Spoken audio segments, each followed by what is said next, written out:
கவலை இல்லாம colour print பண்ணுங்க, அதுவும் மிக குறைஞ்ச விலையில. Epson EcoTank printers. இது வெறும் fabulous இல்ல, இது totally printabulous. Chanakya international academy உங்களுக்குள் இருக்கும் தலைவரை வெளிக்கொண்டு வரும் பியூர் பாலிடிக்ஸ் பயிற்சி பட்டறை. நேரடி மற்றும் இணைய வழி. கான்டாக்ட் 7338824242. புதிய தமிழகம் கட்சியினுடைய 7வது மாநில மாநாடு 2026ஆம் ஆண்டு ஜனவரி 7ஆம் தேதி மதுரையில் நடைபெறுகிறது. இந்த மாநாட்டிற்கான விளக்க கூட்டங்களை தொடர்ந்து தமிழ்நாடெங்கும் அனைத்து கிராமங்களிலும் சுற்றுப்பிரயாணம் மேற்கொண்டு ஆயத்த பணிகளை மேற்கொண்டு வருகிறேன். மாநாட்டை வெற்றிகரமாக ஆக்கும் பொருட்டு கிராம அளவிலான செயலாளர்கள் உள்ளடங்கிய ஒன்றிய கூட்டங்களை நவம்பர் மாதம் 15ஆம் தேதி முதல் 22ஆம் தேதி வரையிலும் அனைத்து ஒன்றியங்களிலும் புதிய தமிழகம் கட்சியினுடைய மாவட்ட செயலாளர்களுடைய தலைமையில் நடைபெற இருக்கிறது. அதில் அதிகமான வாகனங்களில் வருவது, மக்களை திரட்டுவது மற்றும் மாநாட்டுக்கான நோக்கங்கள் ஆகியன குறித்து கிளை செயலாளர்களிடத்தில் எடுத்து சொல்லுவதும் மக்களிடத்தில் எடுத்து சொல்வது குறித்தும் அதில் விவாதிக்கப்படும்.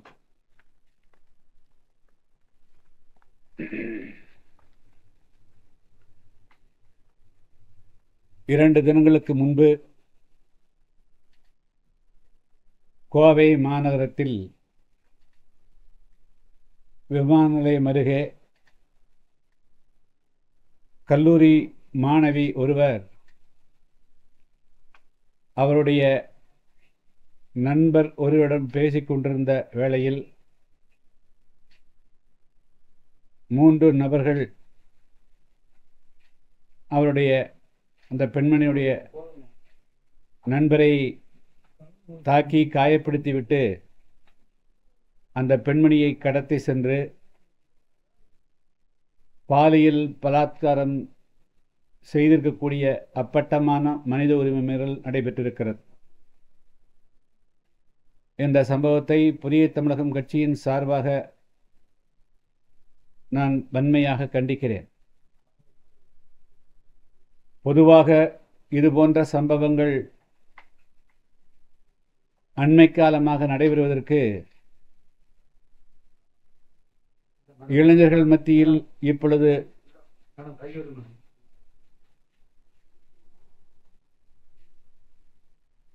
பரவியிருக்கக்கூடிய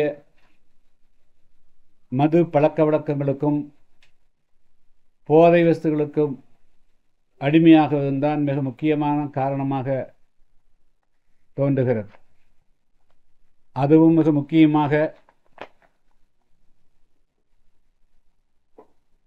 சட்டபூர்வமாக டாஸ்மாக் என்ற கடைகள் இரவு 10 மணி வரையிலும் நடைபெற்றாலும் அதையும் மீறி இரவு பகல் என்று பாராமல் சட்டவிரோதமாக கிராமங்கள், பேராட்சிகள், நகரங்கள் என அனைத்து பகுதிகளிலும் தாராளமாக மது விற்பனை செய்ய அனுமதிப்பதால் தான் எந்த நேரத்திலும் மது அருந்தலாம் என்ற ஒரு சூழ்நிலை உருவாகி இளைஞர்கள் இதுபோன்ற ஒரு தவறான காரியத்தில் ஈடுபடக்கூடிய சூழ்நிலைகள் உருவாகிறது. இதுபோன்ற சம்பவங்கள் 1-2 மட்டுமே மேலோட்டமாக வெளியில் தெரிகின்றன. ஆனால் இதற்கு உள்ளாக வெளியிலே தெரியாமல் கூட பல்வேறு சம்பவங்கள் நடைபெறுவதற்குண்டான வாய்ப்புகள் உண்டு. தமிழகத்தில் நான் கிராமந்தோறும் சுற்றுப்பிரயாணம் செய்கின்ற பொழுது மிக முக்கியமாக மதுவால் இந்த தமிழ் சமுதாயம் சீரழிந்து வருவதை கண்கூட பார்க்க முடிகிறது. இளைஞர்கள், ஆடவர்கள் 60 80% பேர் மது பழக்கத்துக்கு ஆளாயிருக்கிறார்கள். அதுவும் குறிப்பாக இந்த நேரங்களையும் தாண்டி சட்டவிரோதமாக வீடுகளிலேயே மதுபானங்களை பதுக்கி வைக்க, பார்கள் என்ற அடிப்படையிலே சட்டவிரோதமாக அந்த பார்கள் நடத்துவதற்கு அனுமதிப்பது, தென்னந்தோப்புகள் உள்ளிட்ட பல பகுதிகளில் மதுபானங்கள் விற்பது இது போன்ற காரணங்கள் தான் அண்மை காலமாக இளைஞர்கள் அதை அருந்தி நிலை தடுமாறி சமூக விரோத செயல்களில் ஈடுபடுவதற்கு காரணமாக அமைகிறது. எனவே இந்த சம்பவங்களை கண்டிக்கக்கூடிய அதே வேளையில் இந்த சம்பவங்களுக்கு பின்னால் இருக்கக்கூடிய அரசே நடத்துகின்ற மதுபானங்கள், காவல்துறைக்கும் அரசு நிர்வாகத்துக்கும் தெரிந்து நடக்கக்கூடிய இந்த குறைந்தபட்சம் சட்டவிரோதமாக விற்பனை செய்யக்கூடிய இந்த மதுபான விற்பனையாவது தடை செய்தால் ஒழிய இதுபோன்ற சமூக குற்றங்களை தடுப்பது மிகவும் கடினமாகிவிடும். ஏதோ ஒரு சாதாரணமான பெண்மணி என்று நாம் ஒதுங்கிவிடக்கூடாது. அந்த பெண்ணுக்கு நடந்தது தமிழ்நாட்டில் இருக்கக்கூடிய 4 கோடிக்கு மேற்பட்ட பெண்களுக்கு நடைபெற்றதாகத்தான் கருத வேண்டுமே தவிர அதை ஒரு சாதாரணமான நிகழ்வாக கடந்து செல்லக்கூடாது.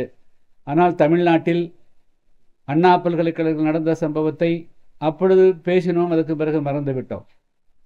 தமிழ்நாடு அரசும் என்ன காரணத்தினால் தொடர்ந்து தமிழகத்திலே இது போன்ற வன்முறைகள் நடைபெறுகின்றன, குறிப்பாக பெண்களுக்கு எதிராக இது போன்ற வன்கொடுமைகள், பாலியல் பலாத்காரம் நடைபெறுகிறது. இன்னும் சொல்லப்போனால் இந்த மண் சமூக நீதி மண், பெண்களுக்கு விடுதலையை பற்றி பேசிய மண்ணெல்லாம் பேசிக்கொண்டு, ஆனால் இங்கே தான் பெண்களுக்கு எதிராக அதிகமான குற்றங்கள் நடைபெறக்கூடிய சூழ்நிலை உருவாகிறது. எந்த விதத்திலும் ஏற்படுவதல்ல. குறைந்தபட்சம் இந்த அரசு இனியாவது வைத்துக்கொண்டு ஒட்டுமொத்தமாக தமிழ்நாட்டில் மதுவிலக்கை அமல்படுத்த வேண்டும் என்பது புதிய தமிழகம் கட்சியினுடைய நிலைப்பாடு. ஆனால் குறைந்தபட்சம் அந்த சட்டவிரோதம் இந்த 10 மணி என்பதை எல்லாம் இனிமேல் மாலை 5 மணிக்கு உள்ளாக எந்த மதுவும் விற்காத அளவுக்கு எந்த இடத்துல பார்கள் உட்பட அனைத்தையும் தடை செய்தால் ஒழிய இது போன்ற இளைஞர்கள் இந்த மதுவுக்கு அடிமையாகி சமூக விரோத செயல்களில் ஈடுபடுவது, ஜாதி பிரச்சனைகள், மத பிரச்சனைகள், இது போன்ற பிரச்சனைகள் எல்லாமே இந்த மது தான் அடிப்படையாக இருக்கிறது. எனவே குறைந்தபட்சம் இந்த அரசு இதில் கவனம் செலுத்த வேண்டும். சட்டவிரோதமாக எந்த இடத்துலையும் மது விற்பனை செய்வதற்கு அனுமதிக்கூடாது. இந்த நேரத்தை மாலை 6 மணி 5 மணிக்கு பிறகு முழுமையாக இதை தடை செய்யணும்.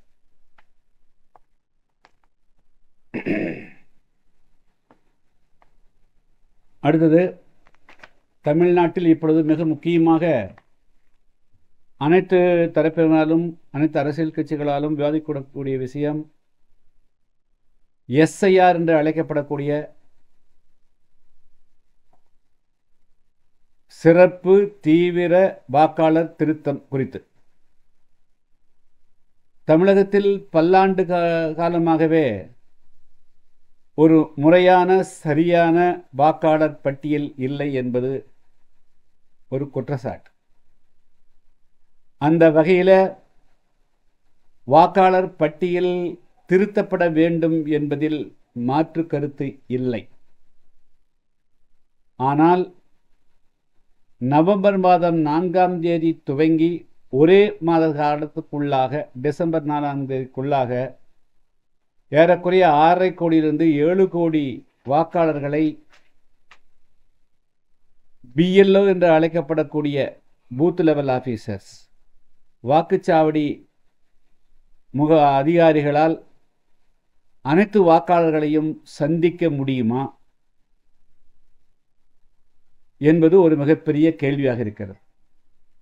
கிராமங்களில் இப்பொழுது குறிப்பாக இந்த நவம்பர் மாதத்தில் பெரும்பாலான மக்கள் கிராமங்களில் பகல் நேரத்தில் அனைவருமே ஒன்று விவசாய தொழிலுக்கு அல்லது பிற தொழில்களுக்கு சென்று விடுகிறார். மாலை 6 மணிக்கு பிறகுதான் வீடு திரும்புகிறார்கள். எனவே இந்த பிஎல்ஓ என்று அழைக்கப்படக்கூடிய அதிகாரிகள் கிராமங்களில் பகல் நேரத்தில் சென்றுவிட்டு கதவு வீடு பூட்டியிருக்கிறது என்று தவறான அறிக்கை கொடுக்கும் பட்சத்தில் பெரும்பாலான வாக்காளர்கள் விடுபடுவதற்குண்டான வாய்ப்புகள் இருக்கிறது. எனவே அந்த குறைபாட்டை தேர்தல் ஆணையம் எப்படி சரி செய்யப் போகிறது என்பது ஒரு மிகப்பெரிய கேள்வி. அதை எந்த விதத்திலையும் ஒரு வாக்காளர் கூட விடுபடாமல் இருந்தால் மட்டும்தான் இந்த முயற்சி வெற்றிகரமானதாகவும் அந்த நோக்கம் சரியானதாகவும் இருக்க முடியும். அதே போல இப்பொழுது அண்மையில் உங்களுடன் ஸ்டாலின் என்ற ஒரு நிகழ்ச்சி மாநில அரசால் பல பகுதிகளில் நடத்தப்படுகிறது. அந்த நிகழ்ச்சிகளே வெற்றிகரமாக நடைபெற்றதாக தெரியவில்லை. அதில் கூட பெரும்பாலான மக்களை அந்த புறக்கணிக்கக்கூடிய வகையிலையும், குறிப்பாக அடித்தட்டு மக்கள் அந்த நிகழ்ச்சிக்கு செல்ல முடியாத அளவுக்கு அந்த நிகழ்ச்சிகளை ஏற்பாடுகளே மிக தூரமாக அல்லது பல்வேறு பகுதிகளிலே வைத்திருக்கிறார்கள். அதெல்லாம் அதிலே பல புகார்கள் இருக்கிறது. எனவே இந்த பிஎல்ஓ அதிகாரிகள் ஜாதி மத இன வேறுபாடுகளுக்கு அப்பாற்பட்டு எல்லா வீடுகளுக்கும் செல்ல வேண்டும், செல்லுகிறார்களா என்பதை தேர்தல் ஆணையம் பல்வேறு விதங்களில் அதை கண்காணிக்கணும். என்று சொன்னால் தலையாரி முதல் அதிகாரிகள் எல்லாருமே நேர்மையாக நடப்பார்கள் என்று சொல்ல முடியாது. அது கடந்த காலங்களிலே பல்வேறு விதமான பாகுபாடுகளோடு நடந்திருக்கிறார்கள். சாதிய மனப்பான்மை நடந்திருக்கிறார்கள். அதே போல அரசியலுக்கும் ஆட்பட்டிருக்கிறார். அந்த வகையில் இப்பொழுது ஆட்சியிலே திமுக இருக்கிறது. பெரும்பாலான அதிகாரிகள் இன்று இருக்கக்கூடிய ஆட்சியாளருக்கு கட்டுப்பட்டவர்களாக இருப்பார்கள். எனவே எந்த விதத்திலேயும் இந்த தேர்தல் ஆணையம் வழங்கப்படக்கூடிய இந்த படிவம் ஏதாவது ஒரு அரசியல் கட்சி இடத்திலே சென்று விடக்கூடாது. அதுதான் என்னுடைய மிக முக்கியமான வேண்டும். எந்த அரசியல் கட்சி இடத்திலும் அந்தந்த வாக்காளரிடத்தில் நேரடியாக கொடுத்து அதை அப்படியே அதை பூர்த்தி செய்து அதை அந்த அதிகாரிகள் பெற்றுக்கொள்ள வேண்டுமே தவிர, ஆட்சி அதிகாரம் இருக்கிறது என்பதற்காக நேரடியாகவோ மறைமுகமாகவோ அது எந்த விதத்திலையும் ஆளும் கட்சியினிடத்தில் அல்லது வேறு எந்த ஒரு அரசியல் கட்சியிடத்திலும் சென்று விடக்கூடாது. அப்படி சென்றால் இந்த நோக்கம் முற்றாக கெட்டு போய்விடும். அதனுடைய பர்பஸ் செருவாகாது. போக பிள்ளையார் பிடிக்க போய் குரங்கு பிடித்த கதையாக இது மிகப்பெரிய அளவுக்கு பாதிப்பை உண்டாக்கிவிடும்.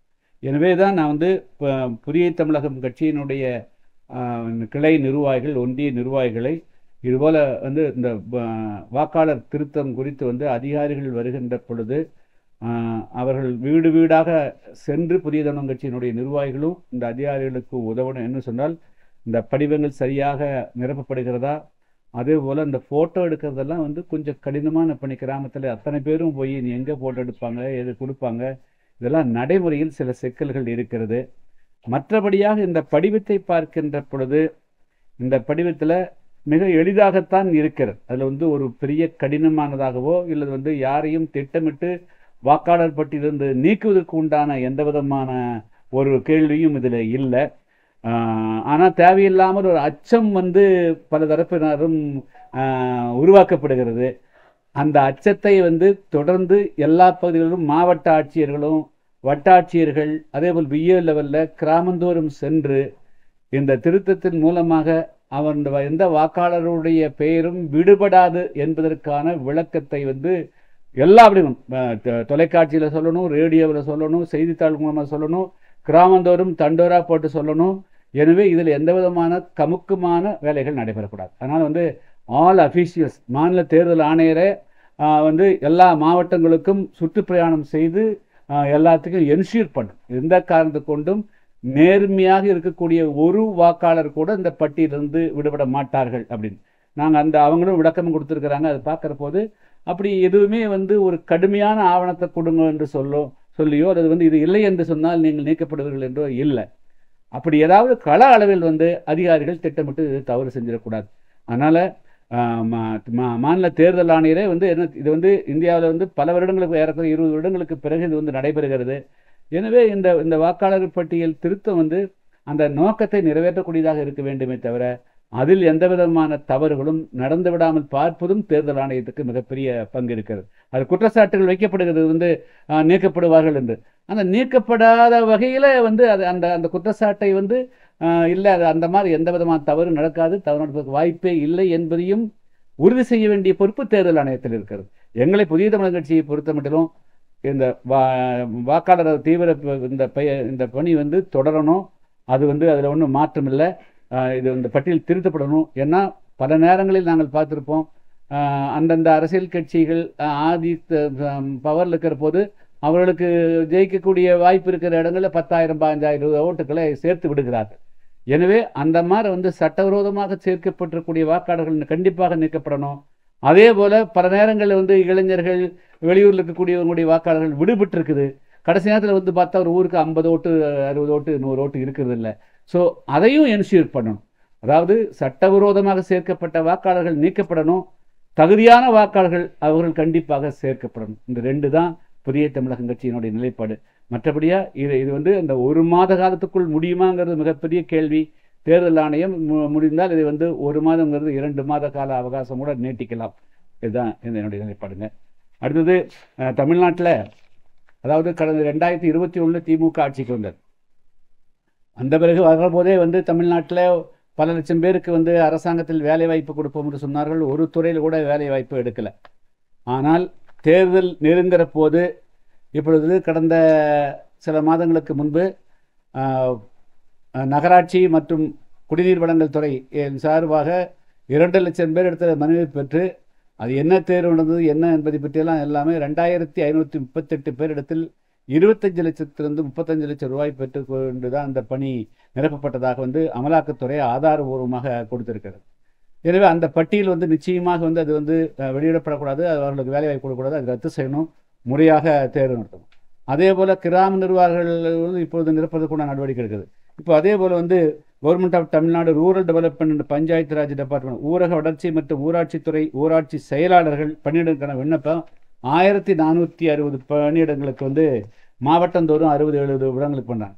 அது எந்த அடிப்படையில் நிரப்படும், அதுக்கான தகுதி என்ன அப்படிங்கிறத பற்றி சொல்லாமல் பண்ணுறாங்க. இதுலேயும் வந்து ஊழல் நடைபெறுவதற்கான மிகப்பெரிய வாய்ப்பு இருக்கிறது. ஏன்னா தேர்தலுக்கு முன்னாடி அவசரமாக எல்லாம் காசு பணத்தை 5 லட்சம் 10 லட்சம் வந்து வாங்கிட்டு இதை நிரப்புறதுக்கு உண்டான வாய்ப்புகள் தான் இருக்கிறது. எனவே இதுலேயும் ஊழல் நடைபெற வாய்ப்பு இருக்கிறது. எனவே வந்து லட்சக்கணக்கான இளைஞர்கள் அவங்க எல்லாருமே கல்லூரி போகிறது பள்ளிக்கு போகிறது தங்களுக்கு ஒரு நிலையான ஒரு வேலை வாய்ப்பு வாழ்வாதாரத்துக்கான வேலை வாய்ப்பு கிடைக்கும் காத்தா அந்த இளைஞர்களுடைய வாழ்க்கையிலும் மண்ணை போடுற மாதிரி லட்சக்கணக்கான ரூபாயை பெற்றுக்கொண்டு அந்த வாய்ப்பு கொடுத்தால் அது எதுக்காக படிக்கணும், எதுக்காக அவர்கள் படிக்கணுங்கிற ஒரு மிகப்பெரிய கேள்வி வந்தது.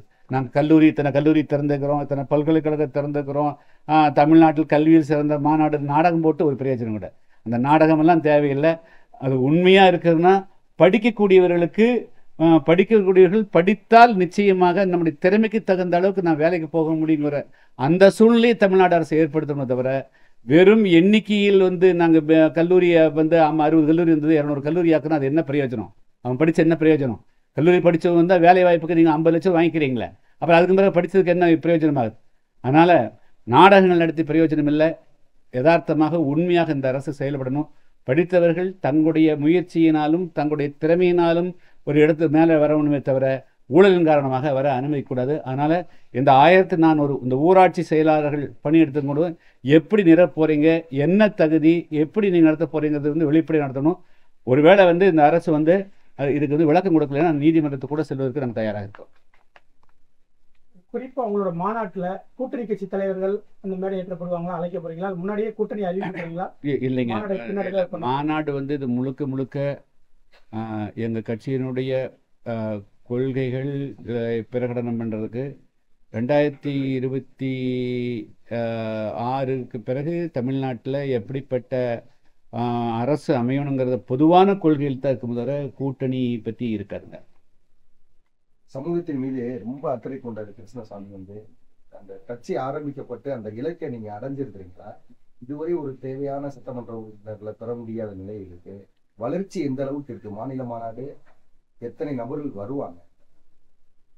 அதாவது வந்து ஒரு கட்சியினுடைய வளர்ச்சியை வந்து வெறும் சட்டமன்ற உறுப்பினர்கள், நாடாளுமன்ற உறுப்பினர்களுடைய எண்ணிக்கையை வைத்தே தீர்மானிக்கக்கூடாது. இந்த கட்சி உருவாவதற்கு முன்பு தமிழ்நாட்டில் எப்படிப்பட்ட அரசியல் சூழல் இருந்தது, சமூக சூழல் இருந்தது, பொருளாதார சூழல் இருந்ததுங்கிறது முதல்ல கணக்கில் வேணும்.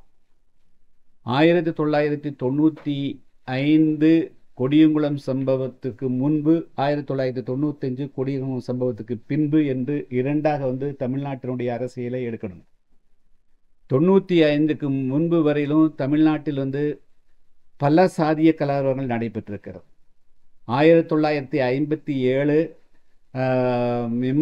இமானுவேல் சேகரர் படுகொலை செய்யப்பட்ட போது தமிழ்நாட்டு, அதாவது வந்து ராமநாதபுரம் மாவட்டம், சிவகங்கை மாவட்டம், மதுரை மாவட்டம் உள்ளிட்ட பகுதிகளில் 2500க்கு மேற்பட்ட கிராமங்களிலிருந்து மக்கள் அந்த கிராமங்களில் வாழவே முடியாமல் ஆடு மாடுகளோடு வெளியேறக்கூடிய சூழ்நிலையும், பல இடங்களில் மதமாற்றமும் நடைபெற்றது. அதே போல் 1989 போடி மீனாட்சிபுரம் கலவரம், அதுக்கு பிறகு அதே போல் 1992 பல கலவரங்களுக்கு பிறகு தமிழ்நாட்டினுடைய சூழ்நிலை எப்படின்னா, ஒரு கிராமத்தில் வந்து ஒரு சாதிய மோதல் நடந்தால் உடனடியாக மதமாற்றம் ஒன்றுதான் வந்து தீர்வாக அந்த மக்களுக்கு அதுவில் இருந்தது. 95 கொடியங்குளம் நிகழ்ச்சிக்கு பிறகு, புதிய தமிழகம் கட்சி உருவான பிறகு தமிழ்நாட்டில் ஒரு கிராமத்தில் கூட, ஒரு இடத்தில் கூட, ஒரு நபர் கூட எங்களுக்கு சாதிய கலவரத்தின் காரணமாக நாங்கள் வந்து எங்களுக்கு பாதுகாப்பில்லை, எங்களுக்கு ஆதரவில்லை, ஒருவரும் எங்களை வந்து எங்களுக்கு ஆதரவாக நிற்கவில்லை என்பதற்காக ஒரு சிங்கிள் பர்சன் கூட மதமாற்றம் நடைபெறல. இதுதான் புதிய தமிழகம் கட்சியினுடைய கள அளவிலான வெற்றி ஆச்சுங்களா. கொத்து கொத்தாக வந்து இப்போ எத்தனையோ கிராமங்கள் வந்து 1980 ஜனவரியில் 6 மாத காலவரம் வந்து அப்பொழுது வந்து ஏடிஎம்கே ஆட்சி, எம்ஜிஆர் அவர்கள். அப்போ 6 மாத காலத்தில் நூற்றுக்கணக்கான கிராமங்களில் மக்கள் மதம் மாறி சென்றார். மீனாட்சிபுரம் கலவரம் வந்து ஒரு சாதாரண கலப்பத்திற்காக இருக்குது. ஆனால் கிராமந்தோறும் சென்று மக்களுடைய உரிமைகளை, சுதந்திரம், சமத்துவம், சகோதர உரிமைகளை நிலைநாட்டி இன்னைக்கு வந்து தாங்கள் யார், அதாவது தங்களுடைய வலிமை என்ன, தங்களுடைய பூர்வீகம் என்ன உணர்த்தி நாங்கள் வந்து தாழ்த்தப்பட்டவர்கள் என்று ஒரு அடிமை மனப்பான்மையும் தாழ்வு மனப்பான்மையும் உருவாக்கப்பட்டிருந்தது. அதிலிருந்து விடுதலை செய்வதற்காக தான் நான் வந்து பேர் மாற்றம் கூட சொல்கிற போது, இந்த பட்டியல் வெளியேற்றம்லாம் சொல்லுகிற போது இடஒதுக்கீடு போயிட்டதெல்லாம் எல்லாம் விமர்சனம் செஞ்சாங்க. அந்த இடஒதுக்கீட்டுக்காக போய்விடும் என்பதற்காகவோ அல்லது வந்து அதுக்காக இல்லை. இந்த சமுதாயத்தினுடைய முதல்ல வந்து எண்ணமே வாழ்வை தீர்மானிக்கிறது.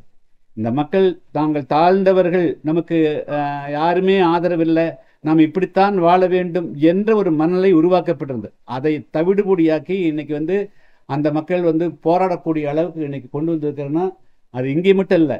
நாங்கள் வந்து கொடியங்குளம் நிகழ்ச்சிக்கு பிறகு எடுத்த நடவடிக்கையின் காரணமாக இன்னைக்கு வட தமிழகத்திலையும் இன்னைக்கு தேவேந்திரோட மக்கள் உருவாக்கப்பட்ட அந்த சிறு பொறி தமிழ்நாடுங்க வர வச்சு தமிழ்நாட்டில் இன்னைக்கு வந்து எந்த இடத்துலையும் ஒரு கிராமத்தில் கூட மதமாற்றம் நடக்கலை. அந்த மக்கள் வந்து தங்களுடைய அடையாளத்தோடு இருக்கிறாங்கன்னு சொன்னால் அது புதிய தமிழகம் தான் காரணம். இதுதான் புதிய தமிழகத்தினுடைய வெற்றி. தமிழ்நாட்டில் நீங்கள் பார்த்தீங்கன்னா 1996 சட்டமன்ற உறுப்பினர் ஆவதற்கு முன்பு வரையும் 40,000க்கு மேற்பட்ட கிராமங்களில் ரெட்டட்டமில் இருந்ததுங்க. இன்னைக்கு எங்காவது மறைவிடமாக ஏதாவது ஒரு சில கிராமங்கள் இருக்கலாமே தவிர, ஆனால் அது வெகுவாக ஒழிக்கப்பட்டிருக்கிறது. அதே போல் நீங்கள் வந்து அப்பொழுதெல்லாம் கோயில்களுக்குள்ள வழிபடுவதே மிகப்பெரிய பிரச்சனை. கண்டதேவியில் தேர்வடம் பிடிச்சு இருக்கிறதுக்கு உரிமை இல்லை. நான் நீதிமன்றம் சேர்ந்து அந்த உரிமையை நிலைநாட்டினோம். இன்று வந்து அன்னைக்கு வந்து மக்கள் வந்து தங்களுடைய வரலாற்றை உணராமல் இருந்தார்கள். இன்னைக்கு வந்து அந்த மக்களுடைய பூர்வீகம் உணர்த்தப்பட்ட காரணத்தான் தேவேந்திரோட எந்திரிச்சு நிற்கிறாங்க. இது வந்து இதே கூட கடந்த 3 தினங்களுக்கு முன்பு சிவகங்கை மாவட்டம் பரமக்குடியார் இளமனூர் என்ற கிராமத்தில் ஒரு போர்டு வச்சாங்க ஆச்சுங்களா. அது வந்து அவங்க சொந்த இடத்துல வச்ச போர்டு வச்சாங்க. அந்த போர்டையும் கூட வந்து இன்னொரு சமுதாயத்தை சார்ந்தவர்கள் வந்து உடைச்சிருந்தாங்க. இன்றைக்கி பார்த்தீங்க அப்படின்னா அந்த மக்கள் வந்து கிளந்தெழுந்து அவர்கள் வந்து அவங்க போர்டு வச்சுக்கிறாங்க, நம்ம சொந்த இடத்துல வைக்கிறோம். அப்போ நம்முடைய அடையாளம் இருக்கணுக்காக அடையாளத்துக்கான போராட்டம் நடந்ததார்கள். இதெல்லாமே வந்து புதிய தமிழகம் கட்சி கள அளவில் அவர்கள் வந்து இந்த நாட்டினுடைய பூர்வீக குடிமக்கள், இந்த மண்ணுடைய மக்கள் என்ற உணர்வு அவரிடத்துல வந்துருக்குது. அதே போல் 95க்கு முன்பு வந்து தமிழ்நாட்டினுடைய பெர்சன்டேஜ் ஆஃப் போலிங் வந்து பார்த்தீங்கன்னா 40-50% குறைவாக தான் இருந்தது. தமிழ்நாட்டுடைய போலிங் இன்க்ரீஸ் ஆனதே தென் தமிழகத்தில் வந்து புதிய தமிழகம் கட்சி வந்த பிறகு தான் வந்து ஒவ்வொரு வாக்குச்சாவடியிலையும் வந்து என்கரேஜ் ஆச்சு. ஸோ எங்களுடைய புரட்சி அப்படிங்கிறது வெறும் சட்டமன்ற நாடாளுமன்ற உறுப்பினர்கள் மூலமாக இல்லை, சமூக புரட்சியை வந்து மிக, அதாவது இயேசு காலத்தில் நடந்ததை விட, புத்தர் காலத்தில் நடந்ததை விட, காந்தி காலத்தில் நடந்ததை விட, பெரியார் நடந்ததை விட மிக அதிகமான சமூக மாற்றம் வந்து புதிய தமிழக கட்சியால் தான் உருவாக்கப்பட்டிருக்கிறது. அதனால் இதுதான் வந்து மிகப்பெரிய வெற்றியாக கருதுகிறேன். சட்டமன்ற உறுப்பினர்கள் நாடாளுமன்ற உறுப்பினர்கள் ஆகிறது வந்து தேர்தல் நேரத்தில் நாம் வந்து அது கூட்டணிகள் அதெல்லாம் மாறுது. நாங்களும் தனிச்சே வந்து 96 வெற்றி பெற்றேன். 2011 கூட்டணி போனோம். அதுக்கு பிறகு சில நேரங்களில் கூட்டணிகளுடைய காம்பினேஷனில் கெமிஸ்ட்ரியில் சில நேரங்களில் அது வெற்றி கொடுக்குது, வெற்றி எல்லாம் இருக்குது. மற்றபடி அது எல்லாம் தீர்மானிக்கக்கூடியது. சமூகத்தில் புதிய தமிழகத்தால் எந்த சமுதாயம் வெளிப்பட்டது, இன்னைக்கு அவங்க ரைட்ஸுக்கு போராட முடியும், அதாவது உரிமைக்கு போராட முடியாது என்ற சூழ்நிலை இருந்தது. கடந்த காலங்களில் போராடவே முடியாத இருந்தது.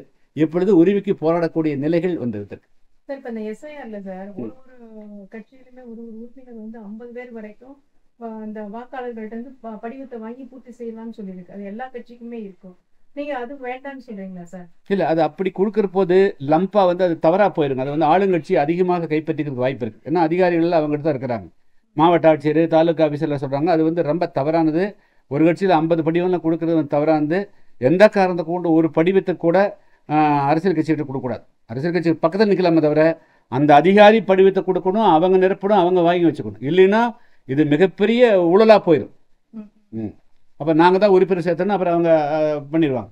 அதனால் எந்த காரணத்தை கொண்டும் இந்த தீவிர வாக்காளர் திருத்த படிவங்களை அரசியல் கட்சியிடத்தில் கண்டிப்பாக கொடுக்கக்கூடாது. கொடுப்பது குற்றம். அது அப்படி கொடுத்தால் அந்த அதிகாரிகள் மீது வழக்கு தொடுக்கலாம். சரி, இப்போ இந்த 2002க்கு அப்புறம் தான் அந்த வாக்காளர் பட்டியல இருந்து மாற்றணும்னு சொல்றாங்க. இப்போ முகவரி மாற்றமுள்ள நிறைய வாக்காளர்கள்லாம் இதுல விடுபடுறதுக்கு வாய்ப்பு இருக்கு இந்த எஸ்ஐஆர் முறையால அப்படின்னு சொல்றாங்க. அதாவது இப்போ இருக்கிற கரண்ட்ல இருக்கிற அட்ரஸ்ல அவங்க வந்து ப்ரீவியஸ்ல இருந்திருக்க மாட்டாங்க. அப்ப அப்படி இருக்கும்போது இந்த கரண்ட் அட்ரஸும் ப்ரீவியஸ்ல 2002ல உள்ள அட்ரஸும் மாறும்போது அவங்களுக்கு அந்த வாக்காளர் அடையாள அட்டை விடுபடுறதுக்கு வாய்ப்பு இருக்கு அப்படிங்கிறாங்க. அது எப்படி? அதாவது இந்த படிவம் வந்து 100க்கு 100 சரியானதுன்னு ஆர்கியூ பண்ண மாட்டேன். ஆனால் இந்த படிவத்தில் கொடுத்துக்கிற படிவத்தின்படி வந்து வாக்காளர்களை விடுபட முடியாது, அப்படி அது இருக்குது. அப்படி அந்த மாதிரி வந்து இந்த அட்ரஸ் சேஞ்ச் ஆகிறது மூலமாக அவர்கள் விடுபட வாய்ப்பு இருக்கான்னா தேர்தல் ஆணையம் வந்து அதுக்கு வந்து விளக்கம் கொடுக்கணும்.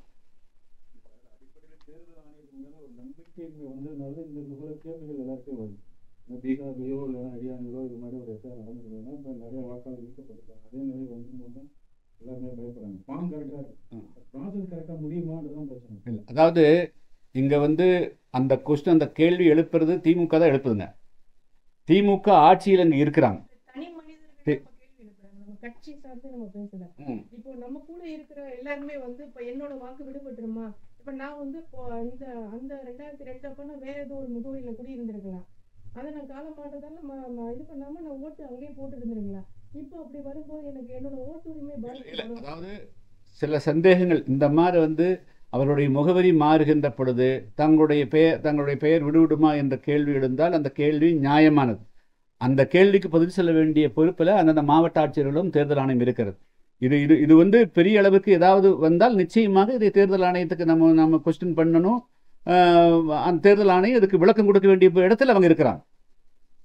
குறிப்பா திமுக வந்து என்ன சொல்றாங்கன்னா, எஸ்ஐஆர் மூலமா பாஜக தேர்தல் ஆணையம் வந்து முறைகேடு செய்ய பாக்குது, முக்கியமா ஒரு சமூகத்தை சேர்ந்தவங்கள புறக்கணிக்க பாக்குறாங்க, அவங்க வந்து நீக்க பாக்குறாங்க அப்படின்னு மாதிரி சொல்றாங்க.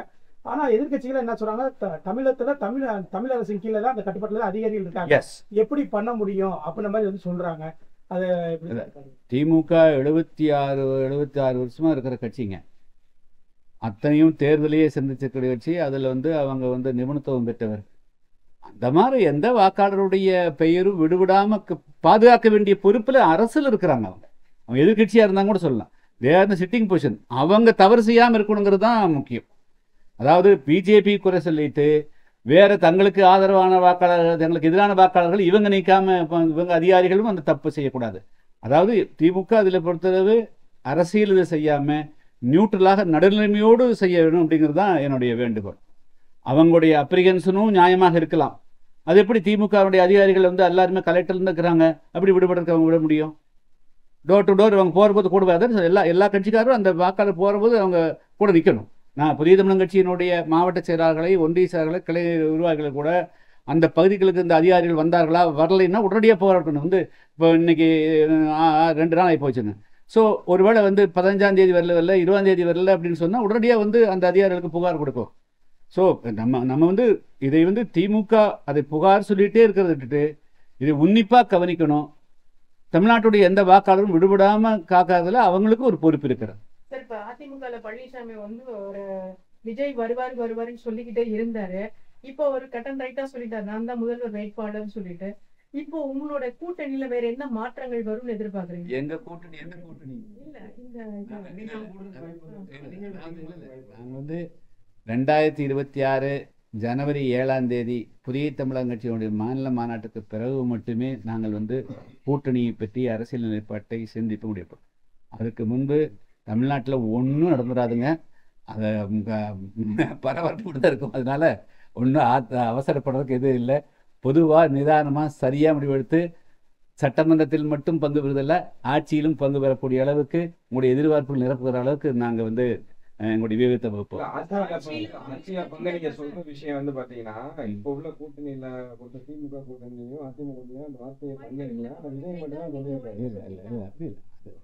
அது எங்களுடைய கொள்கை கோட்பாடு இதை சொல்லிட்டோம். ஏன்னா தமிழ்நாட்டில் ஒற்றை கட்சி ஆட்சி முறைக்கு முடிவு கட்டணும். தமிழ்நாட்டில் 20-25% மேற்பட்ட மக்களுக்கு இன்னைக்கு நான் எல்லா கிராமங்களும் போகிற போது இந்த அமைச்சர்களாக இருக்கக்கூடியவருடைய சட்டமன்ற தொகுதிகளில் அதிகமான வேறுபாடு காட்டியிருக்கிறார். நேற்றும் கூட நான் காரியாபட்டி சட்டமன்ற தொகுதியில் போயிருந்தேன். அவருடைய சாதியை பயன்படுத்தி கொண்டு 1000 பேர் வாழக்கூடிய தேவேந்திரோட மக்கள் 100 பேர் இன்னொரு சமுதாய சார்ந்தவங்க அவங்களுக்கு சுடுகாட்டு பாதையை மறிக்கிறாங்க. அந்த பாதையை எடுத்துற மாட்டேங்கிறாங்க. இதே என்ன கிணறு மருதங்க என்ன கிணறு மல்லாங்கனர் கிராமத்தில் அந்த சாக்கடை ஊரணியில் கொண்டு தேவேந்திர வேடர்கள் 1000-2000 பேர் இருக்கிறாங்க. அங்கே ஊரணி சுத்தம் பண்ணிட்டு ஊர் சாக்கடை கொண்டு தான் கலக்கிறாங்க.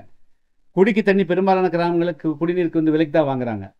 ஸோ இப்படியெல்லாம் ஆட்சிக்கு வந்த பிறகு ஆட்சி வருகின்ற பொழுது எல்லா சாதிக்கும் பொதுவானவர்களாக காட்டிக்கொள்கிறாங்க. ஆட்சி வந்த பிறகு அமைச்சர்கள் சட்டமன்ற உறுப்பினர்கள் சாதிய மனப்பான்மையும் நடந்து கொள்கிறார்கள். இந்த சாதாரண மக்களுக்கு எந்த விதமான சட்ட ரீதியாக செய்யக்கூடிய அடிப்படை உரிமையோடு போக மாட்டேங்குது.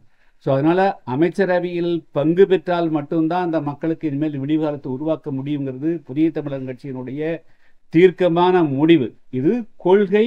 இதுதான் இது எப்படி நிறைவேற்றுவதற்கு என்ன வழிங்கிறத நாங்கள் 2026க்கு பிறகு நிச்சயமாக அதுக்குண்டான அரசியல் களத்தை அமைப்போம். சார், இந்த ஜாதியை வச்சு அரசியல் செய்யக்கூடியவர்கள், அதே சமயம் சினிமா படம் எடுக்கக்கூடியவங்களா இருக்கட்டும், அவங்களாம் பொருளாதாரத்தில் வளர்ந்துடுறாங்க.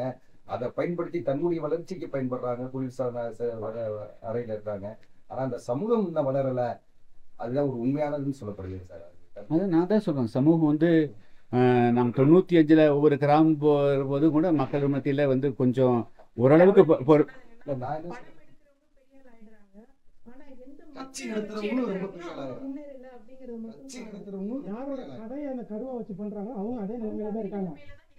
அதை படம் எடுக்கக்கூடியவர் பொருளாதாரத்தில் மேலே கட்சி தலைவர்களும் வளர்ந்துடுறாங்க, பெரியவங்களும் வளர்ந்துடுறாங்க. ஆனா அந்த சமூகம் அப்படியே தானே இருக்கு. ஆமாம், அதுக்கு நீங்கள் யாரையும் சொல்லணும்னா தமிழ்நாட்டில் சுதந்திரம் பெற்ற பிறகு காங்கிரஸ் கட்சி மிட்டா மிராசுகளுக்குத்தான் அந்த கட்சி பாடுபடுது. எனவே ஏழை எளிய மக்களுக்காக பாடுபடுவோம்னு சொல்லிட்டு பள்ளச்சேரிகளையும் பறச்சேரிகளையும் தான் திராவிட இயக்கங்கள் பயன்படுத்தியது. ஒரு கோயம்புத்தூர் நீங்கள் பார்த்தீங்க அப்படின்னா இருகூர் என்று அழைக்கப்படக்கூடிய தேவேந்திரோட வேளாளர்கள் தான் பெரியாருக்கும் கருணாநிதிக்கும் நெடுஞ்செழியனுக்கும் அன்பழகனுக்கும் இடம் கொடுத்தார்கள்.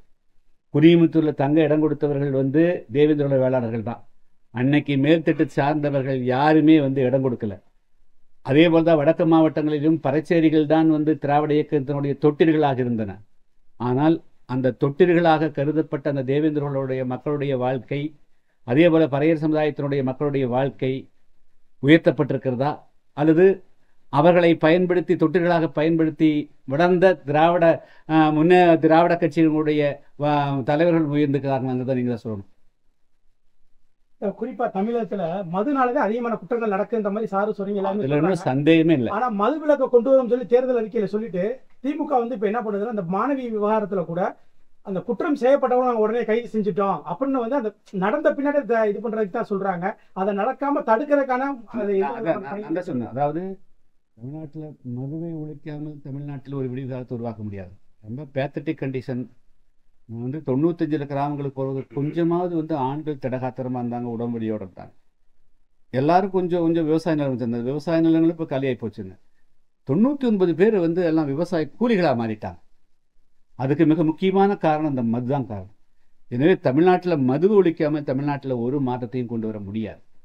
அந்த வகையில் நான் சொன்னது இப்பொழுது வந்து இளைஞர்கள் அதிகமாக ஏன் கெடுக்கிறான்னா 6 மணிக்கு வேலைக்கு போயிட்டு வந்தவர்கள் அதுக்கு பிறகு கடையை நான் நோக்கி போகிறோம். வேலையில் இருக்கிற போது அவன் குடிக்கிறது இல்லை.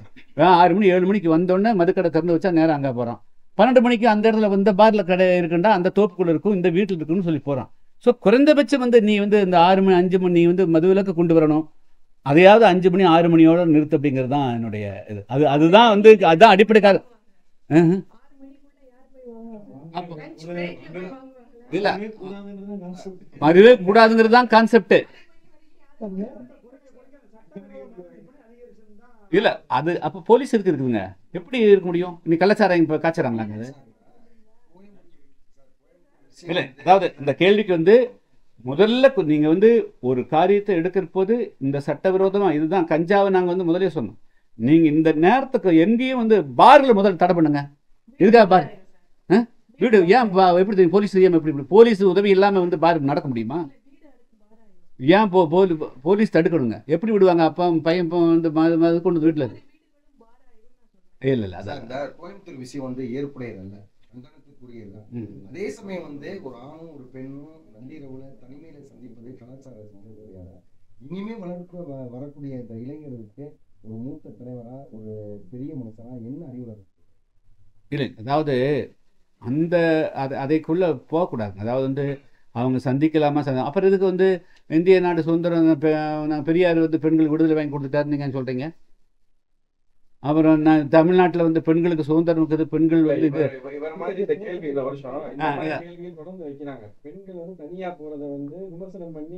அதெல்லாம் தவறா அந்த அதாவது பெண் இது வந்து பெண்களையே குற்றம் சுமத்துங்கிறது வந்து தவறாந்து தவறை மறைக்கிறதுக்காக அந்த கேள்விகள் வைக்கப்படுது. இது வந்து ரொம்ப தவறான குற்றங்கள் வச்சுங்களா. அப்படி என்ன பெண்களை வந்து எத்தனை மணிக்கு போகக்கூடாது? இது என்ன கட்டுப்பாடு? என்னது இது? என்ன இது வந்து ஆப்கானிஸ்தான்? அது அப்ப ஆப்கானிஸ்தான் தலிபானிசமா கொண்டு வர போறீங்க தமிழ்நாட்டுக்குள்ள? அப்ப பெண்கள் இப்படி வேலைக்கு போறது எப்படி? அப்ப வந்து இல்ல அப்ப பெண்கள் வந்து போலீஸ்காரர் நைட்ல இருந்ததுன்னா பெண் போலீஸ் நைட்ல வேலை செய்யக்கூடாதா? பெண்கள் வந்து இப்போ வேலைக்கே போகக்கூடாதா?